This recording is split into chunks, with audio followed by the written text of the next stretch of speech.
Hello, my friends, and welcome back to this second video in a series on harmonic analysis. Today we're going to be looking at harmonic analysis from Greece to the high medieval period, which will include the fall of Rome. So we're going to call that the fall of music. So to start off, what I thought we'd do is we'd look at what we lost, what was lost with the fall of Rome. And I thought that this video kind of fairly well summarizes it. This is the Pythagorean geometric progression, and it's one of the fundamental things that Pythagoras found. And what it is basically is proof of infinite beauty. So that's what we're going to look at, proof of infinite beauty. This is from Tunis and Harmonia, a fantastic YouTube channel by Socratic Swansong. So we'll just have a quick listen. First and perhaps most unique interval of the harmonic series are the subset of the geometric series, which has the familiar and recognizable pattern 1 to 2, 4, 8, 16, 32, 64, 128, 256, 512, etc. We all remember it from Nintendo and USB sticks. Musically, this pattern is perceived as the series of ascending or descending octave divisions and multiplications. The octave has the unique musical quality of an equivalence, but with a contrast, felt as a kind of difference of tension or as a distance and elevation and depth. Higher, lower, sharper, deeper. The ancient Greek philosophers, scientists, and mathematicians were in awe of the geometric series, this process of doubling, and its pervasiveness and fundamentality in music. The geometric series is only a small subset of the intervals of the harmonic series.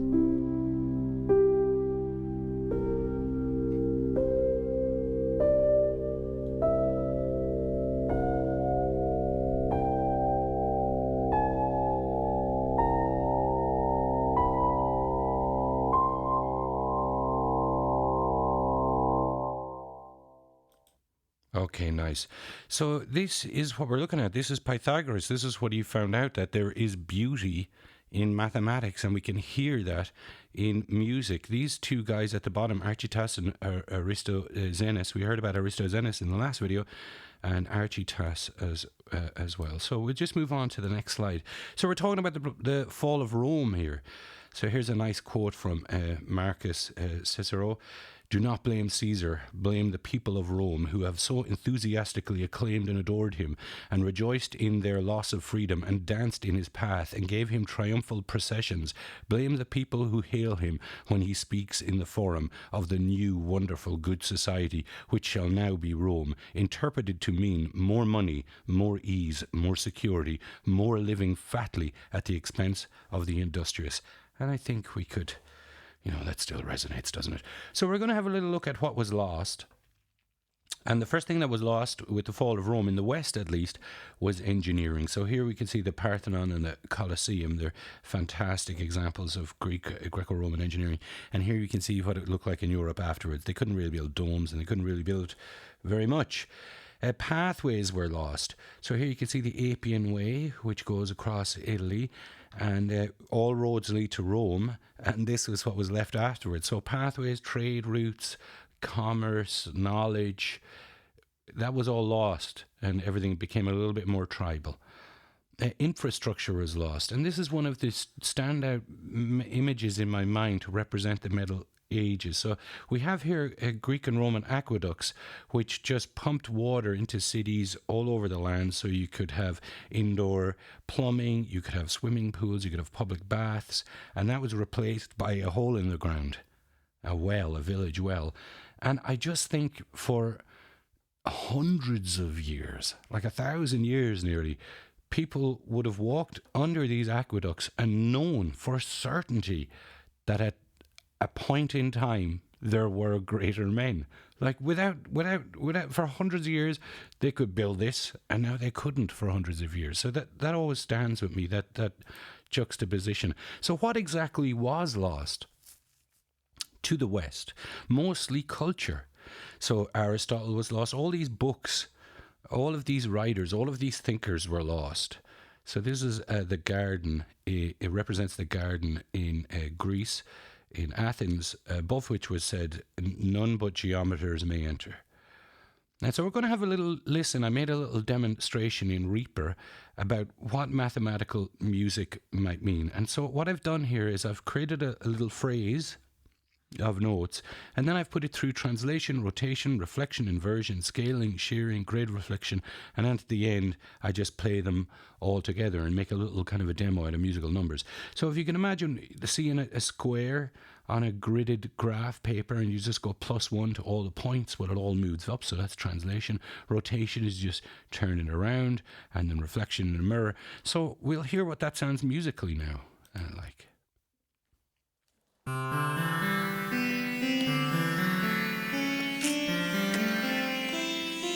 That's translation. That's rotation, just rotating them all. So the red one is going to be the original, and then the inversion, then the original but on a different instrument, and then inverted, and then the two of them to create a kind of a circle. And now we have scaling, which is kind of like, imagine the square getting smaller and bigger on the graph, but the dimensions are the same. Quick inverted. And then here's shearing, kind of stretching.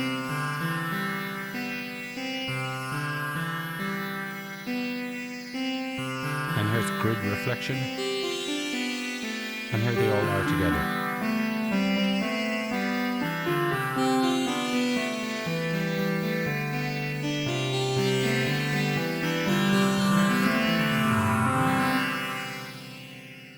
Okay, my friends, so that is mathematical music. That's a way of thinking about music abstractly, in an abstract kind of a way. So that was kind of lost. So let's continue. So most of this was lost. The tetrachord, some of it was kept and some of it was lost, or it was found in pockets. It was kept in pockets, but it wasn't widely known. So it was mostly lost. So we're going to just explain briefly what was lost, what Greek-Roman tradition was, and what specifically was lost. And it's summarized in this picture that I made up here. So here we have Socrates, or human, and he's following the Oracle Delphi, which says, "Above all else, know thyself." And he's going, "Oh, let me think about it." And they thought there was 3 levels of cognition, 3 levels of kind of sight. Firstly, you could think of infinite beauty. So if we just think of it in terms of a girl, all right, a hot girl, we could say, well, we could see a picture of a hot girl. It's pretty hot. We could look at a hot girl, like that's an individual example of hotness, or we could imagine the hottest girl ever, right? And so this abstract imagining is what they were after. And they found out, we'll try and talk about it, what they said, absolute truth is infinite, unchangeable. So that's what they meant by something being true. It had to be infinite, true forever, and unchangeably true, and true everywhere. So that's called immutability. So that was God, basically. Only the rational mind can conceive of beauty, and so that's a kind of a tricky one, but it means that beauty is in alignment and beauty is truth. So we can see it over here. Truth is God, infinite beauty, infinite harmony, infinite love. God is truth. So they went, love is rational. So in order to apprehend true beauty, you had to be pretty smart. You had to think about it hard, and then you could get to true beauty. So their expression of true beauty could be heard in music. So this is a weird little slide here. But before we move on, I need to explain something. The 3 religions that we know about, which are the 3 main ways of living basically around that time, are Catholicism, Judaism, and Islam. But all 3 of them are based on a kind of this religion, which is Hermetism, which is an early form of a religion. And its main tenet is as above, so below. So this is a strange one to talk about music, but we're going to see why now in a minute. So this kind of was foundational. It's a Prisca theology, which means it's a primordial theology. It's prehistoric. And they said basically heaven is a place on earth, as above, so below. And through various rituals, you could meet the monad on earth. You could have a profound physical experience of divine revelation on earth. And up here, I say it's a forever threat because you don't need a church or the laws or morality or God or anything. You just do it. And so this is a form of belief that's been prehistoric. And so this is very physical. And the important part here is that it's an embedded, ecstatic, self-actualizing, subjective experience. Okay, so that's important. So what was saved? So this is where we're going with the fall of Rome. What actually happened there to music? So beauty is in the eye of the beholder, which is from Plato. And it's a tricky little sentence because as we know now, by beauty he meant truth, rational truth, love, infinite love. And so a lot of people nowadays means beauty is in the eye of the beholder, whatever you think yourself. But actually, that's not what it means. It means rational truth is in the eye of the beholder, and you have to behold it first. You have to actually get it.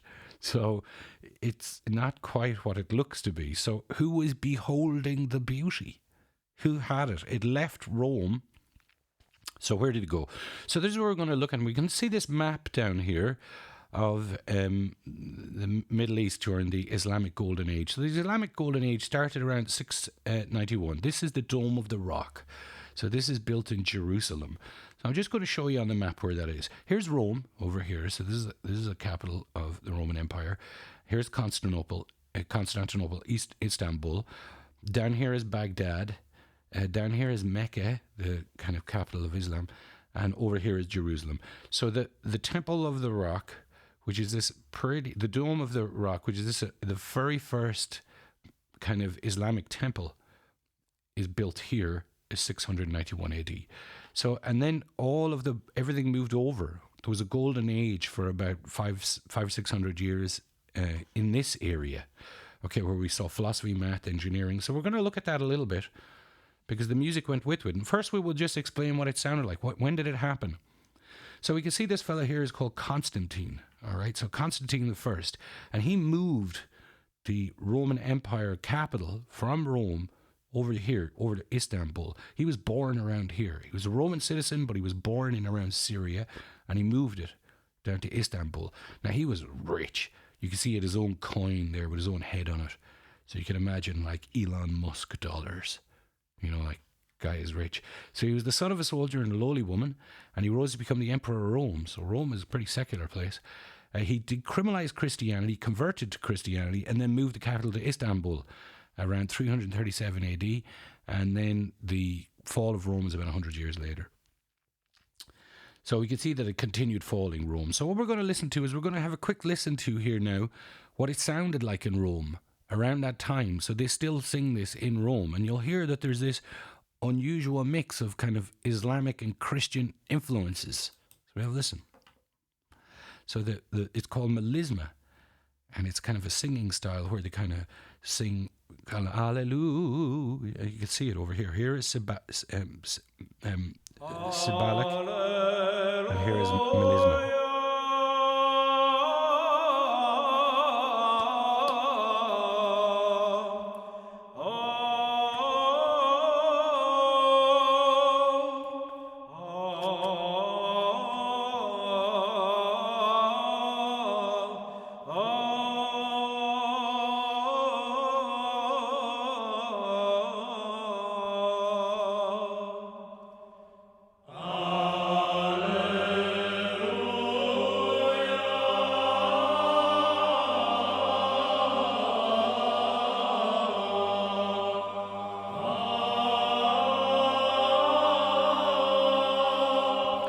Greek colonies in the south of France means Pythagoras.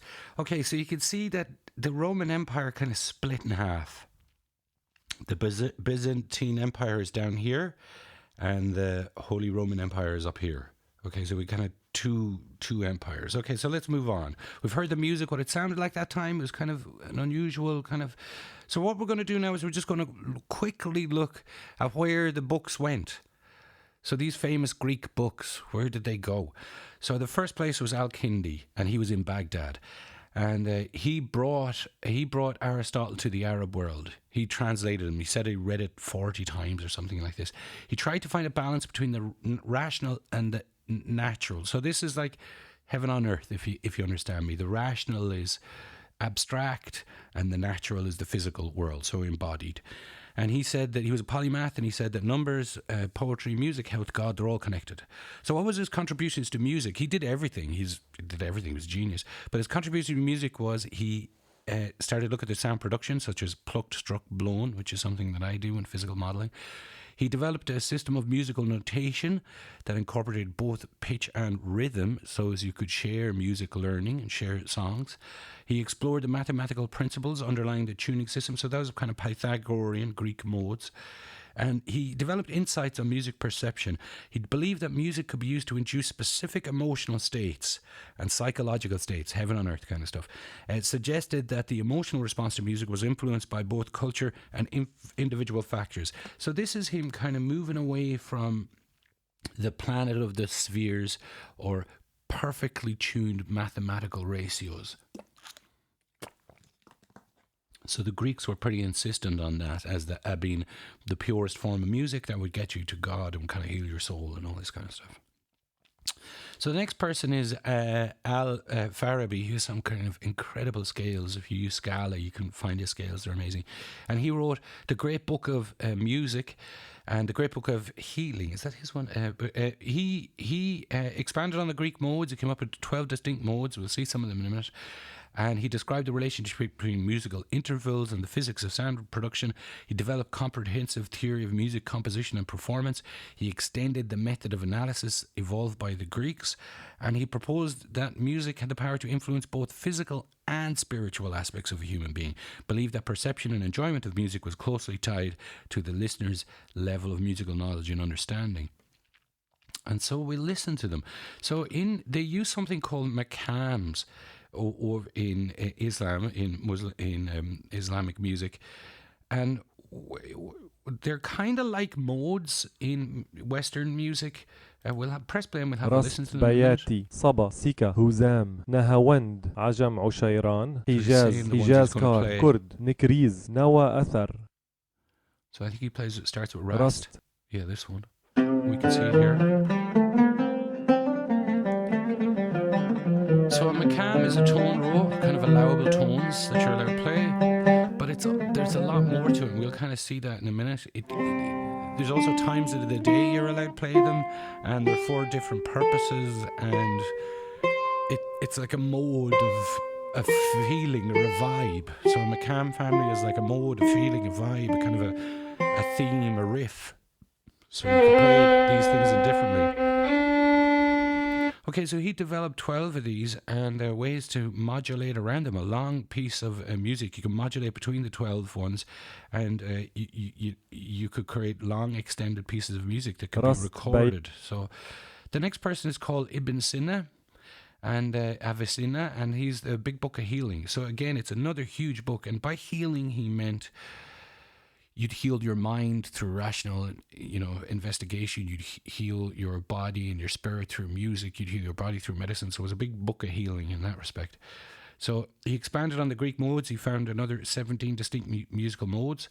He explored the mathematical relation, so Pythagorean plus. He described the role of melody and harmony and rhythm in shaping emotional responses to music, so kind of extended the analysis of music. He recognized music's ability to influence the human mind and body, including its potential therapeutic applications. He proposed that music's emotional impact is linked to its ability to stimulate the imagination and evoke specific mental states. And they went around, they analysed this, they took notes, they were scientists. So this is some of his book. I don't know why it kind of looks so funny there, but that's one of his books there. You can see it's pretty intense. So we're going to listen now to the songs. They made big lists. They have all these maqams, and the maqams are different for different things. So here's one, and this maqam is to bring about humility. It's effective in the afternoon, and it's effective in the treatment of urinary tract. Excuse me, urinary tract infections. So you can hear the dripping water there.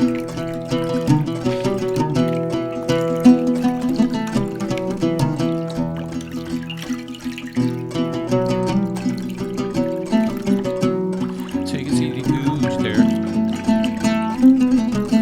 The kind of guitar he's playing.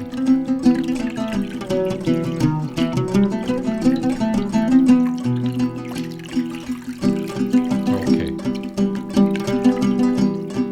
It's very nice. It's also very advanced. It's kind of worth to listen.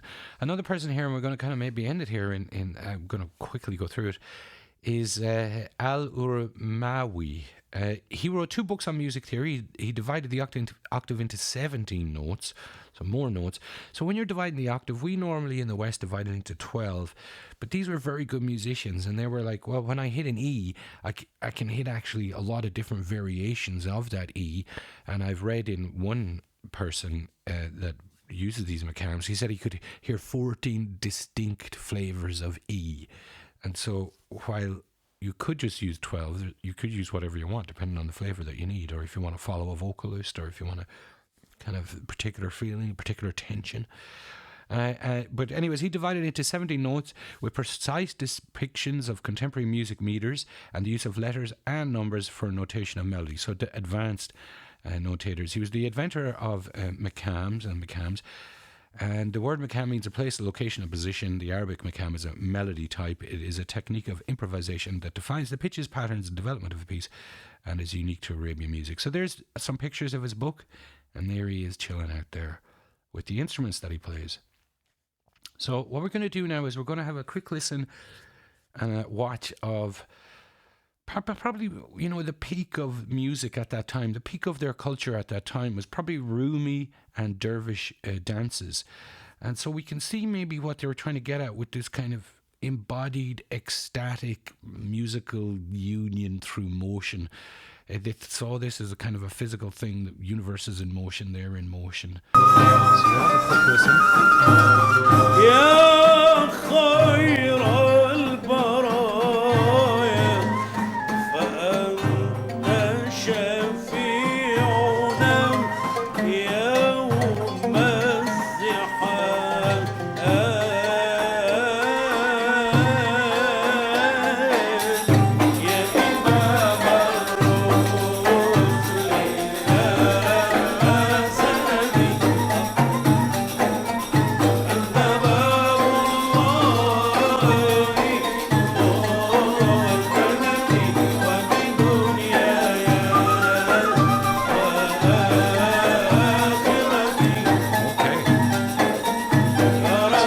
Do that. That's their form of worship. So I'll read this. This is a Rumi is their great poet, and he kind of developed this whirling dervish. As far as I know, the drum of realization of the promise is beating. We are sweeping the road to the sky.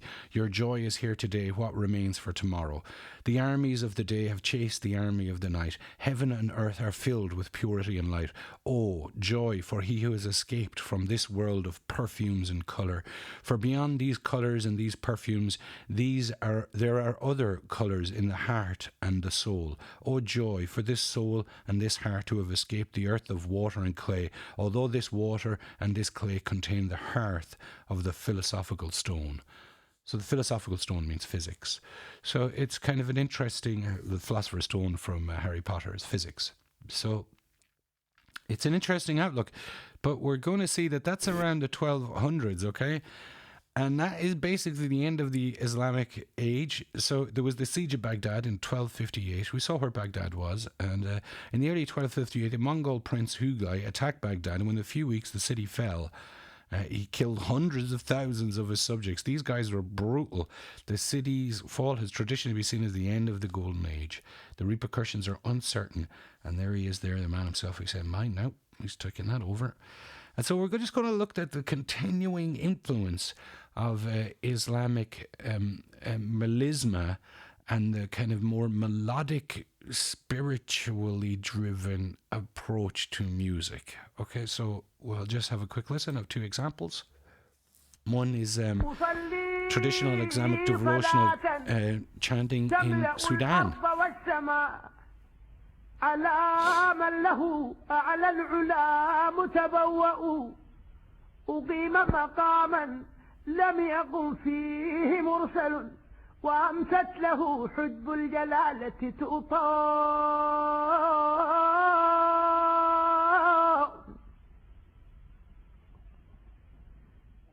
على العرش والكرسي أحمد غدنا ونورهما من نوره يتلألأ.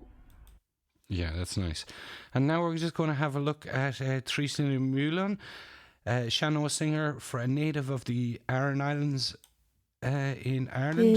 Isminik asmuinim skniha maknov godaun mochri Goldinen son tir shaw Narach walud yef trocht na kurshis Yilon das even Tama hasu kom wir go lortin Sungor be enim no hotu Ilong glas orn leave.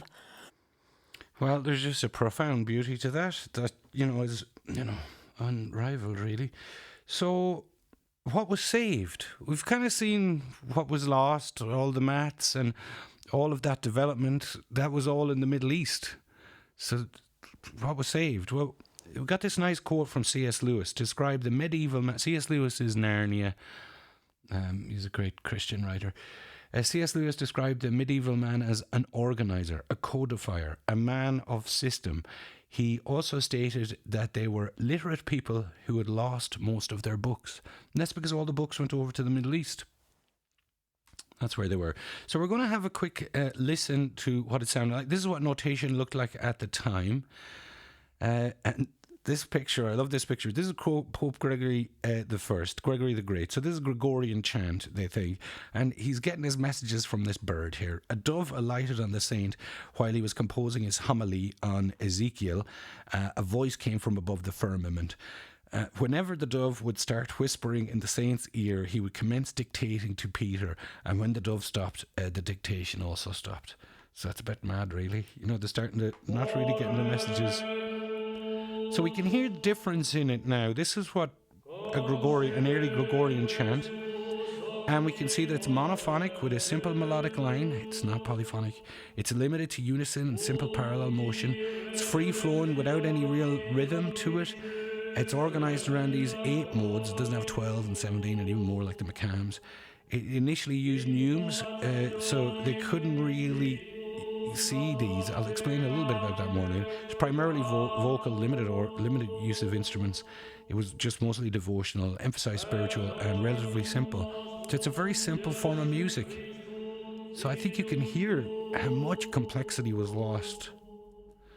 And so what they did was they just tried their best to keep the books as they can. This fella here, this absolutely glorious picture, is of Augustine of Hippo, and you can see that he's plucking his heart out here, and there's just a flame of veritas, truth, just bursting out of his head, and he's writing it down. So I'm going to read. He wrote a book called De Musica in 344, somewhere around 400 AD.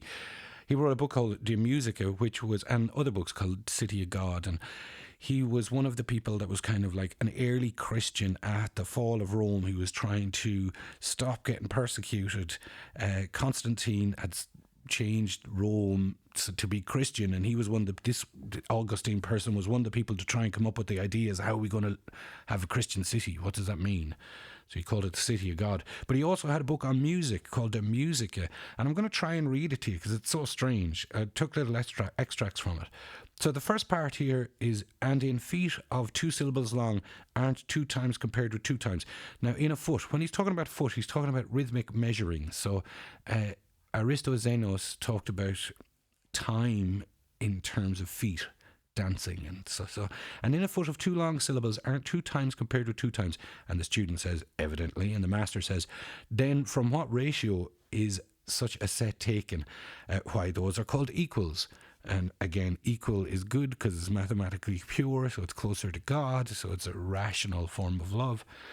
So, okay, so we'll move on to the argument, to the long book. At least you concede some men are more quickly offended by discordant numbers. So by discordant numbers there he means out of tune music. some more slowly, and most judge them defective only by comparison with the sound ones on hearing them. So some have perfect pitch and some don't. I agree to that. Well, what do you think to this difference arises? Is it not from natural or practice or both? That's true, so it doesn't know which it is. Then I want to know if someone at some time could pass judgment or approve longer intervals than another could. So they're just talking about music here in this weird way. And then the end of the book is so far, like all of this instruction in music is just to get to this last point. The whole last part of the book is bananas. So the student, come tell me whether these numbers seem changeable to you. No, they're eternal, basically. I admit it.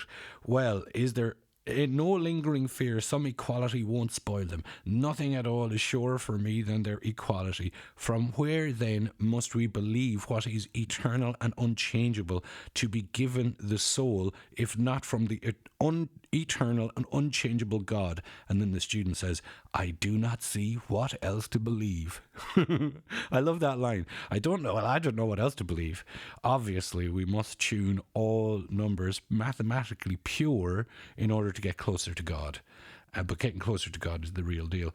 So that it's a music book, but not quite as we know it. It's an unusual kind of a book. So we're going to look on now to the next part of it, and this is around 500 AD.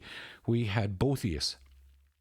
So Boethius created what was called a quadrivium, so we'll look at it in a minute, which with it said that there were 4 parts to learning, basically. So this is an ivory bust of him. You can see his name there, Boethius. So a musician, and here's a quote from him, a musician is one who has gained knowledge of making music by weighing with reason, not through the servitude of work, but through the sovereignty of speculation. So he's like, put your mind into it. Now, he's a typical story. He's a kind of an early secular Christian. He was orphaned. His parents were killed. He was killed. The guy who orphaned him was killed. They killed a lot of Christians back then. Okay, so we'll just have a quick look at his book here, because it's actually quite pretty. And this was the standard for education for 1,000 years, from 500 to 1500. This is your video AD. orientation to LJS 47 from the Schoenberg Collection in the Kislak Center of the University of Pennsylvania Libraries. This is a copy of Boethius's De Institutione Musica, written in Paris in about 1490. And this work is a treatise on the Pythagorean-based theory of ancient Greek music, in which the text reflects an older 10th century tradition, but the charts and the diagrams reflect a much newer tradition, so it's sort of a combination of the old and the new. It's in a semi-humanistic script written on paper. It has rubrication and colored initials throughout, and as I mentioned, it has many charts and these lovely diagrams as well. The Pythagorean theory of music was based on ratios, and you can see that reflected in the way the diagrams are designed. And towards the end, the diagrams get quite complex, and they're quite beautiful, I think. This is a lovely manuscript. If you'd like to find out more about this manuscript, you can visit Pen and And, where there are high-resolution digital images of every page, along with a complete description of the manuscript. And this has been your video orientation to LJS 47. Okay, so you can see that it was quite beautiful and they were quite meticulously kept. So this is one of the things I want to talk about in the Middle Ages. We'll see it now in a minute. But firstly, I want to say what Boethius did. He discussed the ways in which human-minded the senses apprehend and respond to music. He developed the Pythagorean foundation. He provided a taxonomy of ancient Greek music. And he talked about something which is strange. We're going to have to talk about it. It's the music mundana, which is not a type of thing that we understand now, okay? So he set up the quadrivium, which was the highest division of study. So I'm just going to take some quotes from him, so as you can see what people were reading for 1,000 years around that time about music. This is all they had. They didn't develop new knowledge for that 1,000 years, not really. For about 400 or 500 years. They just kept the fragments that they had, knew that they were greater men back then, and what they would do is, rather than they just protect the fragments, they keep the books, store the books, and if they might find a page of one book here and a page of another book here, and they put them together in the hope that they could recover this lost knowledge. So it was about recovering and systemizing and codifying rather than inventing new knowledge. Okay, so this is what he had to say. This is from the book itself. There happen to be four mathematical disciplines. The other three share with music the task of searching for truth. But music is associated not only with speculation, but with morality as well. Interesting. The Greeks employed certain melodies so that a mild and quiet slumber would fall upon them. So this is important. Likewise, upon wakening, they purged their stupor and confusion of sleep with certain other modes, for they knew that the whole structure of the soul and the body has thus been joined by the means of musical coalescence. For just as one's physical state affects feeling, so also the pulses of the heart are increased by disturbed states of mind. Okay, so, but to what purpose is all this? So that there can be no doubt that the order of our soul and body seems to be related somehow through those same ratios by which subsequent argument will demonstrate sets of pitches suitable for melody and joined together and united. Pretty cool. You can see the original text there. So this is the music mondeo, and I'm going to try and explain. It's kind of a weird thing to understand. So you saw it in the geometric progression, where you could see as the harmonics went up, octave, octave, octave, octave. And what you could do is you could imagine an infinite keyboard, an infinite piano keyboard. And you could just keep on playing the octaves higher and higher and higher. Your ears would stop working, but there would continue to be octaves. So when you go up into that space, that abstract space, you're in music mundano. You can't hear it with your ears, but you can experience it rationally. And that was called the music of the spheres, that they must make a sound. So this is one of the reasons why Boethius defended music as being primary form of education. Indeed, no path to the mind is open for instruction as the sense of hearing. Thus, when rhythms and modes reach an intellect through the ears, they doubtless affect the reshape the mind according to their particular character. So they use this, you can see it through the universe there, this here. This is a monochord, Pythagoras' monochord. You can see the notes on it, and you can see its relationship to the universe. So they would show ratios and divisions of mathematical and physics through music, through the universe. So they show it through music. So this is a lovely quote from the book I like. When drunken muse, incited by music of the Aloy, that's the two flute thing that we saw in the last video, as happens, we're about to break in the door of a chaste woman. It is said Pythagoras admonished the Aleut to perform a spondi, kind of a dull song. When this was done, the severity of the rhythms and the seriousness of the performer caused the raging fury of the youths to subside. So I just love this. He was out walking around in the middle of the night, Pythagoras, looking at the moon, came across these drunken yahoos and told them to, come on now, play a different song. And they did, and they changed and they went home. So music was, and then, so I like that is quite human. And this is Boethius complaining like an old man about how music used to be better, which I also like. Music was indeed chaste and modest when it was performed on simpler instruments, but since it has been squandered in various promiscuous ways, it has lost its measure of dignity and virtue, and having almost fallen into a state of disgrace, it preserves nothing of its ancient splendour. So they were better men back then, So we're going to look at some of these codifiers, some of the people that stored the information. And one of them is this very interesting Irish character called Gall of Gollus.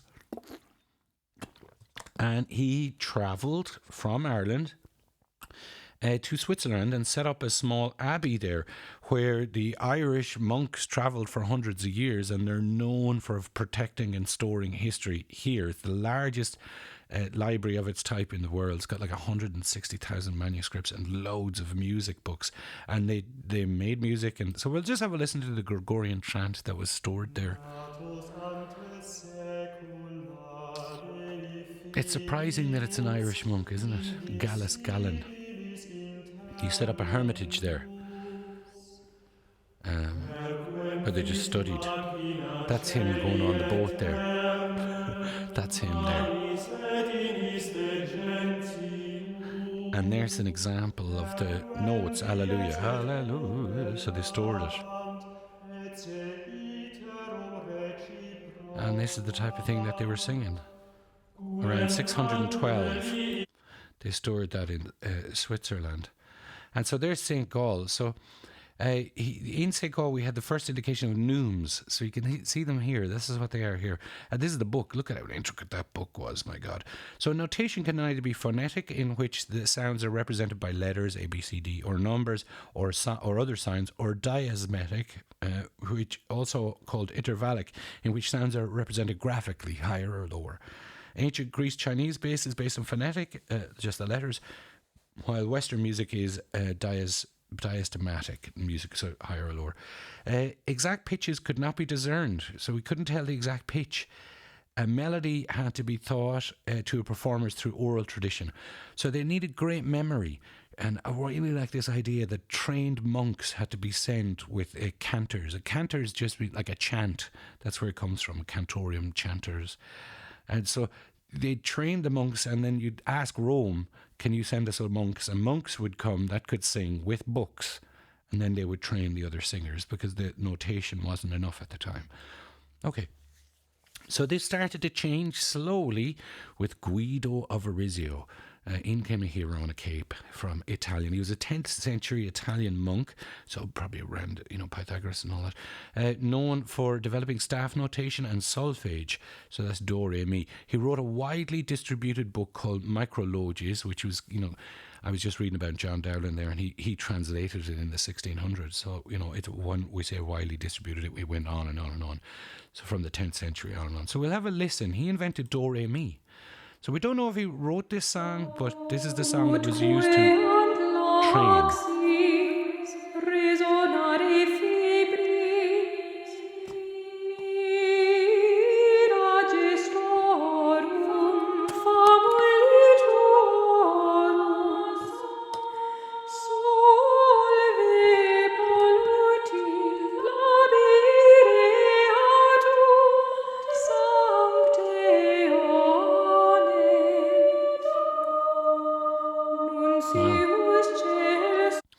So he was a monk, and he used to go around trying to train other monks or other singers, and he found this system called a Guidonian hand. So it was a mnemonic device, and what it did was it assisted singers in learning to sight sing, reducing the time needed to train singers from 10 years to 1. That's serious. And he invented this solfege as well, which made it really easy. And he also developed staff notation. He said, this is a quote from him, "We use 2 colours, namely yellow and red, and by means of them I teach you a very useful rule that will enable you to know readily to what tone and what letter of the monochord each neume and any sound belongs." Guido of Arezzo. The line for F, usually in red, then that for C, often in yellow. His second music introduction book was written completely in rhyming verse.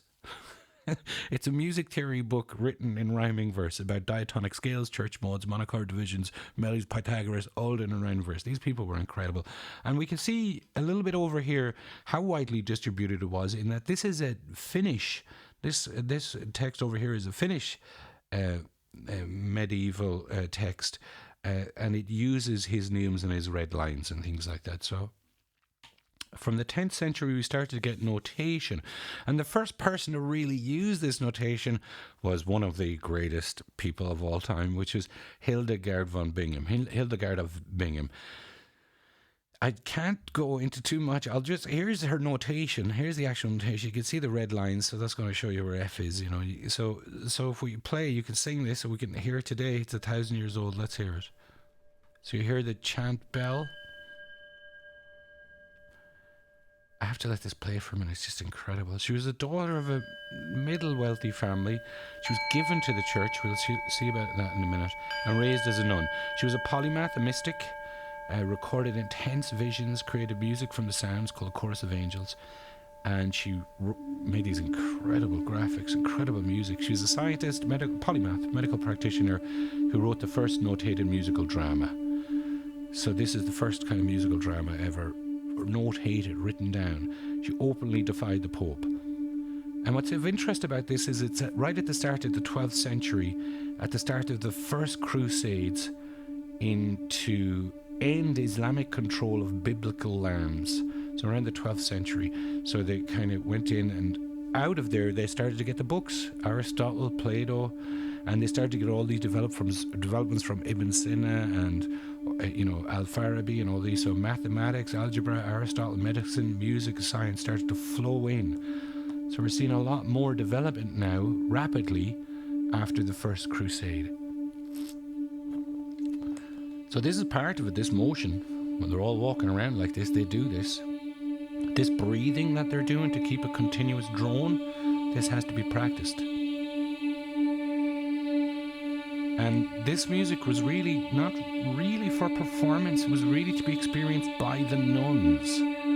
So it was for young people going into a life of nuns. This is what they would do.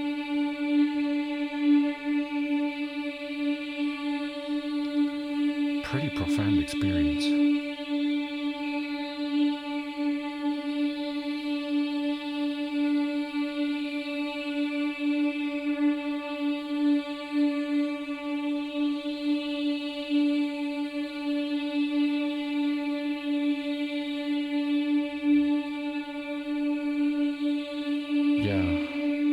Saw a video about that breathing. One of the things about the breathing in the Middle Ages is that to practice breathing for longer and longer and longer periods, because it was so much based on drones. You can imagine some of them passing out and practicing and everything.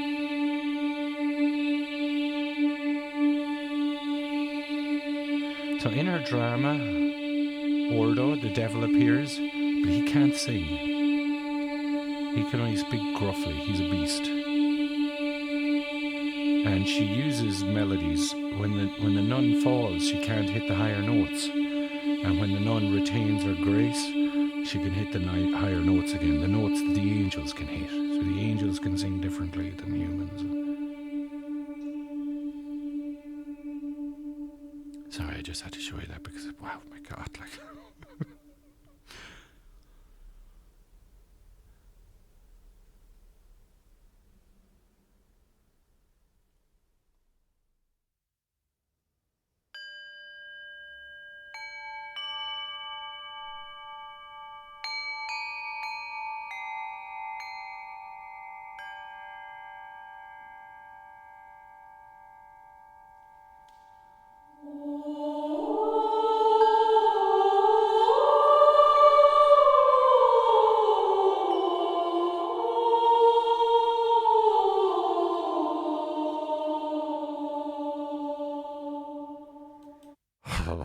But yeah. She was onto something now, Hildegard, wasn't she? So we'll look at her These are her paintings. So this is the female universe. This is her off in Adventureland. This is the chorus of angels. And this is her getting a vision. So she saw visions and sounds and had smells all her life. So we'll just play this little video. This is from a website called Early Music Sources. It's amazing. Their lives to God. We'll just see a little bit about what Well, it was perhaps like some, to be a nun but back many then. nuns were destined to a life in the convent by their families, as a more affordable alternative to marriage. In those days, to marry off a daughter, her family had to pay the husband's family a dowry, a substantial sum of money. Most of the families of the upper middle class could not afford to marry off all of their daughters, and so they sent many of them to live in convents as nuns. The convent would also charge a dowry, but it was still much cheaper than a dowry for marriage. Once a nun took her vows, she was in most cases not allowed to leave the convent for the rest of her life. Her only contact with the outside world was in the form of family visits behind a screen, not unlike modern prison visits. Although it is hard for us to imagine, becoming a nun was an accepted and normal path of life, with many families sending most of their daughters to convents generation after generation. For example, the singer, organist and composer Lucrezia Orsina Vizzana, a nun from Bologna, entered the convent when she was barely 8 years old, along with her 11-year-old sister. They were greeted at the convent by no less than 3 of their aunts, who had already spent much of their lives there. With regard to music, in convent, not to send her to the convent and become a nun. He's amazing. Before we'll continue with the misconceptions, Emma Lisa Roux will sing this song for us. Madre, non mi far monaca, che non mi voglio far. Non mi tagliar la tonaca, che non la vuoi portar. Tutti il dì in coro, al vespro ed alla messa, e la madre abadessa non fa se non gridar, che posse la crepar, che posse la crepar.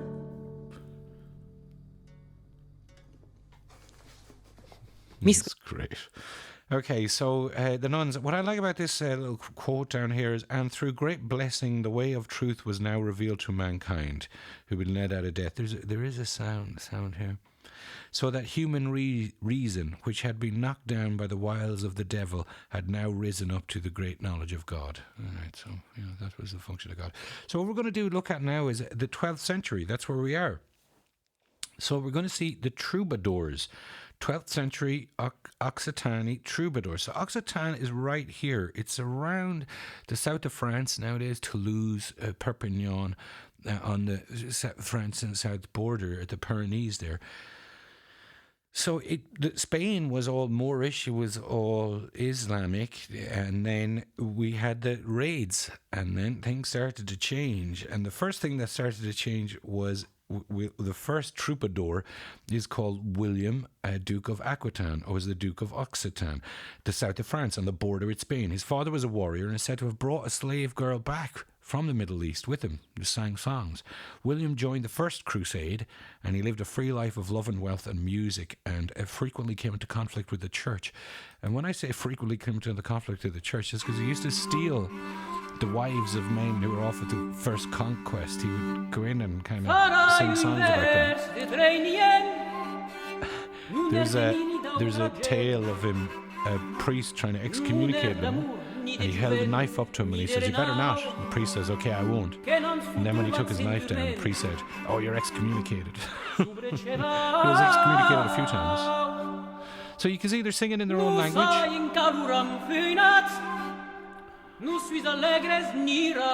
So they're singing in their own language, and they're singing about love, and it's called courtly love. So he used to sing about, getting his way with women. And this one, what was famous as well, was that they were their own songs, and they were attributed to them. They were written to them, so we know who wrote them. Other songs around that time, we don't know who wrote them, but we know who wrote these. And what was also of interest is that we have a female troubadour, which is called a troubadourette or something. We could listen to her. She's called Countess Beatrice. This is the only song that we know that she has. But it was about courtly love. I think this one is about, her unrequited love, possibly. Or I think she went in for a nice night out, and it didn't happen. I'm not quite sure. And so we can hear it here. I'm just going to move it on so as we can hear the singing. So we can hear the kind of Arabic influences. And then if we move it on even more.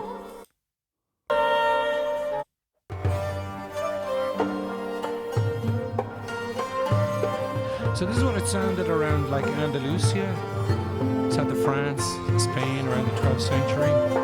Now these are considered European. This is European music, not Islamic music as such. But you can see where the influences are coming. It's nice that you can play it all those years later, okay? And so now we're starting to get we can see that the 1200s is getting a bit better. Europe is not just kind of plain chant, mono chant anymore. It's not just priests living on their own hermitages and, dense forests in Switzerland, giving out books every once in a while. We're starting to get kind of more normal music. And we can see something revolutionary here, right here. Right here. So I'm going to press play here and I'll explain what it is. So right here we can see 3-part harmony. We have some bass notes. So right here you can see they're just drones, but right here we actually have bass notes. And then we have 3 different parts and they're doing different things. So we have 3-part harmony. So this is Leonis. Again, we didn't know that was his name, or it wasn't known. It was seen in a separate account. So he didn't put his name to this.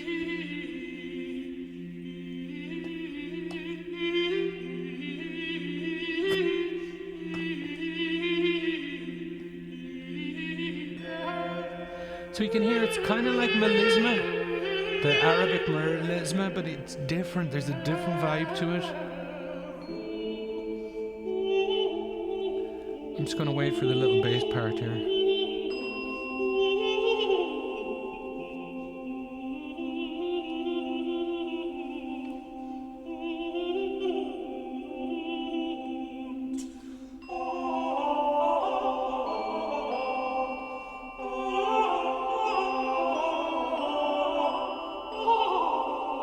Doesn't sound like much. Now we're going to move on to one of his students or friends or someone who came after him in the same school. So these are from the Notre Dame School of Polyphony. So Notre Dame is a big church in Paris. So engineering came back. Now Peritone, again, we didn't know his name, but you can hear it's much more complex. Starting to sound kind of like modern 4-part harmony. It's mostly still 3-part with a drone.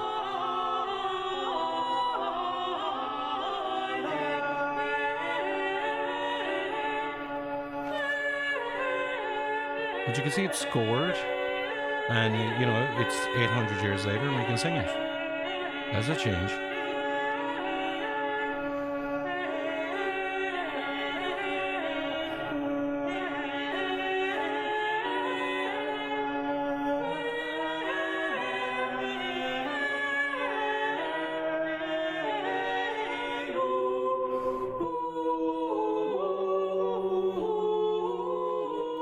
That was the sound of the 1200s in Paris, France. Anyways, we're coming to the end now. We're coming close to the end now. So this is Petrus de Cruz. And this was a cleric, a composer and a music theorist. That not much is known about him. But, okay, so what he did is he made 3-part polyphonic music, which is a form of mensural or rhythmic notation. Mensural means rhythmic notation. And so it's 3-part kind of with rhythmic. So you can imagine it as like triplets. He's adding triplets and triplet time and triplet divisions. So, everyone started copying it and it was called the Petrine style. So by everyone copying it meant that there was distribution, the pathways had opened up again, there was communication, it was a little bit less tribalistic, there was more spreading of knowledge. So let's have a listen to it.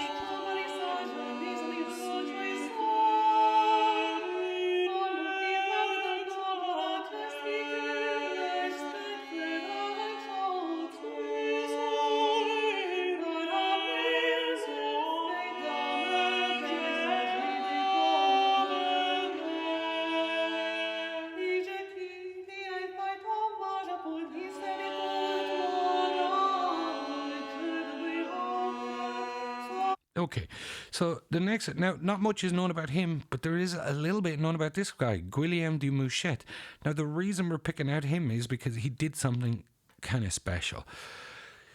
Firstly, he put his name to the music, so we know who he is, we know what he did, and we know when he did it. Secondly, he developed what's called an ordinary mass. So in an ordinary mass, there's a couple of songs that are sung at every mass. And usually you just kind of have a list of them and you could pick and choose. You could say, well, this one is sung every time, but I've like 12 or 13 versions of it, so we pick this one for the day. What Guillaume did is he made a complete ordinary mass. He said, you sing all of these together. These are all together. This is a one unit, all of one. And he put his name to it. So we're starting to get a kind of an individual performer kind of, name brand musician. So let's have a listen. You should hear that it's a lot more complex. It sounds like modern 4-part harmony or Baroque, closer to Baroque 4-part harmony. Like a motet.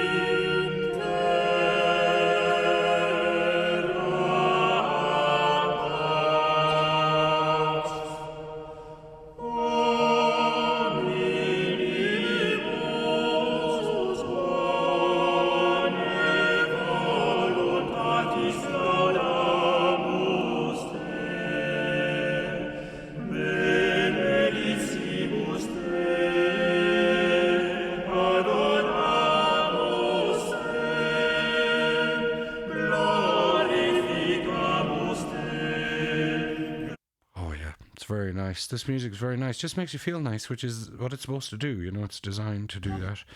Now, I want to end it off this video in a funny way because a lot of times Europeans, and they can think that they're very smart. They think like, we invented polyphony, we invented modern music, we're the best.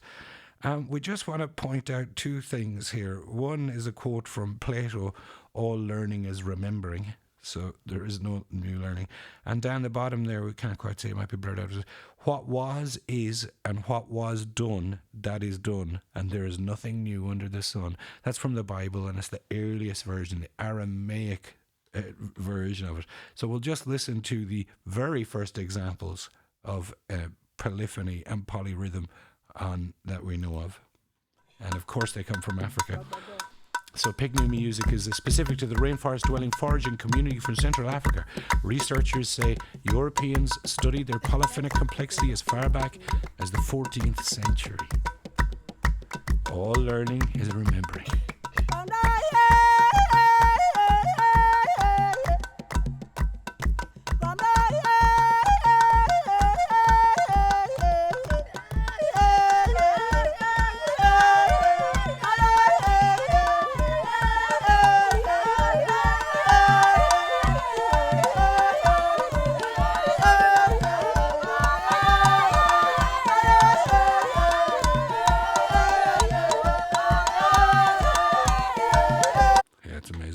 We have a quick listen to these lads here. You see a very primitive instrument, little drum.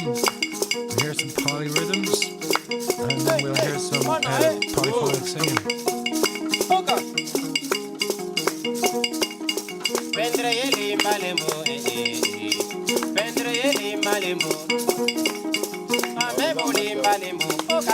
What the West are trying to do is systematize this.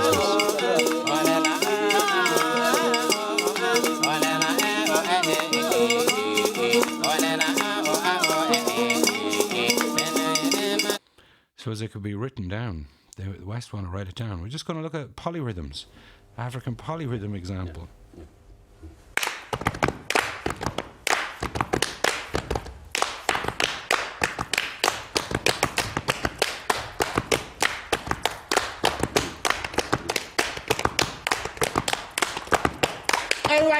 La la la la la la la la la la la la Assalamu alaikum gan ñëw na ne leen ko bisimilaay dalal ak jàmm bés bi sa bésa ne jigéen balaa baax day laa biir te yére mi goro waaye jéeg buy sëy yor fitu gaynde bàyyi ko mu dëkk yàgg fa ni daaw sax fa ni ceebu kenn du ko gërëm bu bésam ñëwee bu mu mere kenn jëfa ma ko waral butur ngale ne butur ngale yaa ma tax di butur ngale yaa ma tax di butur ngale wax leen ni butur ngale yaa ma tax di butur ngale yaa ma tax di butur ngale ne butur ngale yaa ma tax di butur ngale. Now, we're going to end this video with this man over here. He's explaining what all these Greek, Romans, Arabic thinkers are trying to say. He explains it very easily. He brings it very simply. So I'll just play it. If I clash this right now,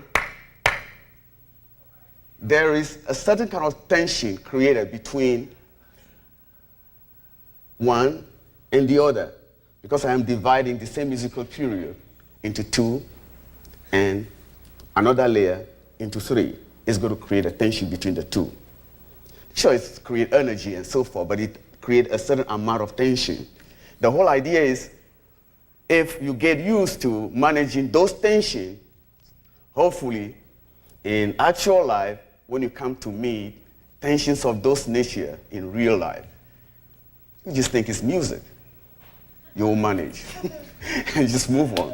Now, so polyrhythm in African music is, philosophically, all at once, not only a fun-making, a device, but a way of trying to somehow make sense out of a very, very, very, very complex, life, and make it easier. So probably you might just think of life as a lot of a great jam, and then until you die, you have a good time. So that, my friend, is the end of it. What you might want to do is just think of life as a great jam. Now, I'm not.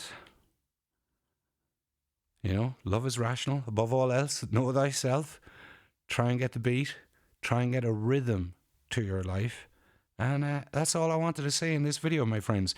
We wanted to analyze music. We wanted to see what the point of it is. In the next video, we're going to be looking at this concept of tension in music again. So we touched on it there. We touched on the emotional aspects and the physical aspects of music, and the spiritual aspects of music, and the numerical aspects of music, and the harmonic and the analysis.